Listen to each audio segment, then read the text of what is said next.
The king of late-night television died in silence. There was no grand farewell, no emotional gathering of Hollywood's biggest stars, and no final curtain call for the man who had entertained millions for decades.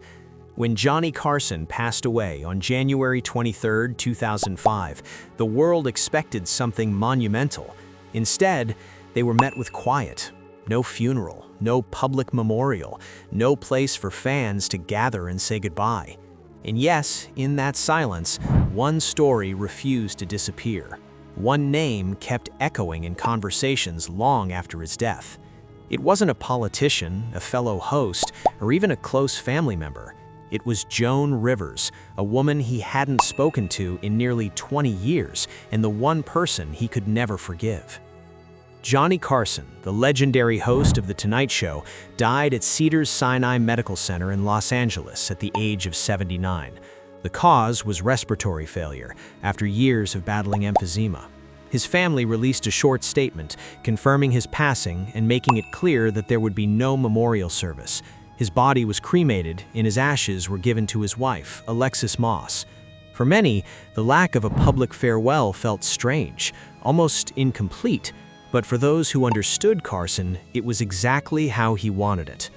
Despite his fame, Carson was known for being intensely private. He could effortlessly entertain millions of viewers every night, but in small social settings, he often felt uncomfortable.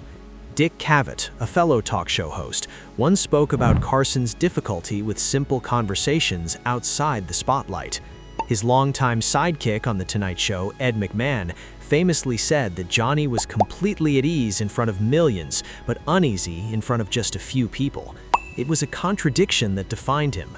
On stage, he was confident and charming. Offstage, he built walls that very few people could cross. After his death, tributes poured in from across the country. George W. Bush described him as a steady and reassuring presence in American life. Jay Leno, who took over The Tonight Show, called him the gold standard of late-night television. David Letterman went even further, saying that everyone who followed Carson was simply trying to reach a level that he had already perfected. Fans gathered at his star on the Hollywood Walk of Fame, leaving flowers and handwritten notes. Others visited Johnny Carson Park, reflecting on the legacy he left behind. But even in those tributes, one unresolved story continued to surface. A story that refused to fade. That story belonged to Joan Rivers. Long before she became a household name, Rivers struggled to survive in the competitive world of comedy. In the early 1960s, she performed in small clubs around Greenwich Village in New York City, often earning almost nothing. She passed around a hat for tips, worked temporary jobs to pay her bills, and at times even slept in her car. She auditioned for The Tonight Show multiple times and was rejected again and again. By the age of 31, many people believed her career was already over. Everything changed on February 17, 1965. That night, she stepped onto the stage of The Tonight Show, believing it might be her last chance. Something incredible happened. The audience didn't just laugh, they erupted. Her performance was electric, bold, and unforgettable. Sitting across from her was Johnny Carson, watching closely. When her set ended, he turned to her and said the words that would change her life forever. "You're going to be a star." From that moment on, Joan Rivers became a regular on The Tonight Show, appearing nearly 100 times over the next 2 decades. Their chemistry on screen was undeniable. Carson was calm and composed, while Rivers was sharp, fearless, and unpredictable. Together, they created moments that audiences loved. But behind the scenes, their relationship was far more distant than it appeared. Rivers later admitted that once the cameras stopped rolling, they had very little to say to each other. There were no deep conversations or personal connections. Their relationship was strictly professional, shaped by Carson's tendency to keep people at arm's length. Despite this, Rivers remained loyal to him. She turned down other opportunities to stay connected to the show and eventually became Carson's trusted substitute host. Whenever he was absent, she stepped in. By the early 1980s, she was widely seen as his natural successor. Many believed she would one day take over The Tonight Show, but that belief would soon be shattered. In 1985, Carson signed a new contract with NBC, but Rivers was only offered a short-term deal. Around the same time, a list began circulating within the network, naming potential future hosts. When Rivers saw the list, she was devastated. Her name wasn't on it. After years of dedication, she wasn't even being considered. She began to feel uncertain about her future and questioned whether the network ever saw her as a true successor. She even wondered if being a woman had limited her chances in a male-dominated industry. Then came an offer that would change everything. A new network, Fox, was preparing to launch and wanted to make a bold statement.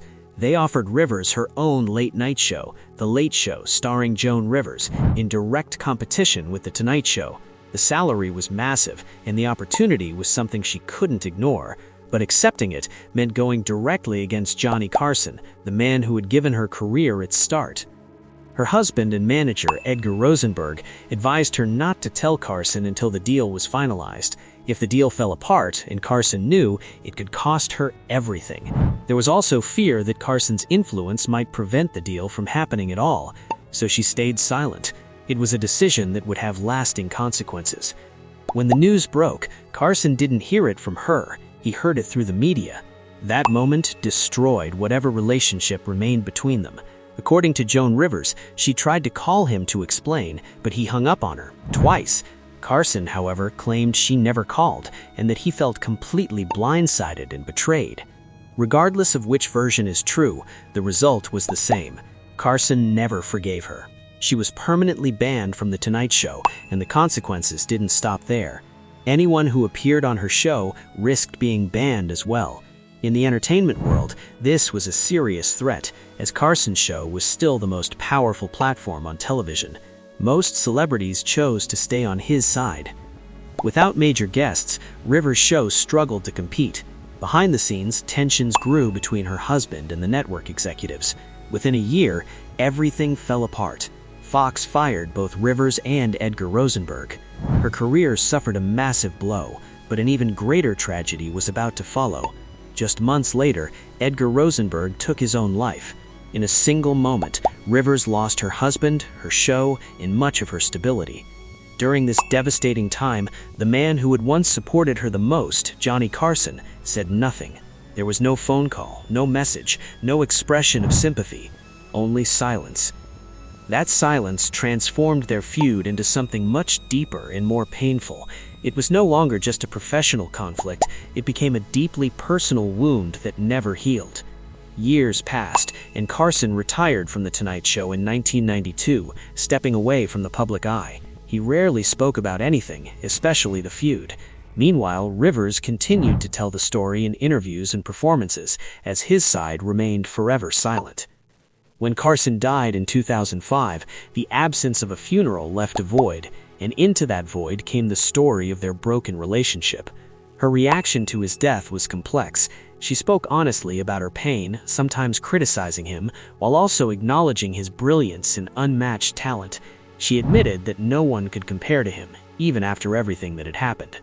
Deep down, she seemed to wish for a different ending. She imagined a moment of reconciliation, a chance for forgiveness, a simple gesture that could have changed everything. But that moment never came. Even years later, she continued to search for closure, speaking openly about the pain that never fully faded. In the end, Joan Rivers became the unexpected presence in the final chapter of Johnny Carson's life, not physically, but emotionally and symbolically.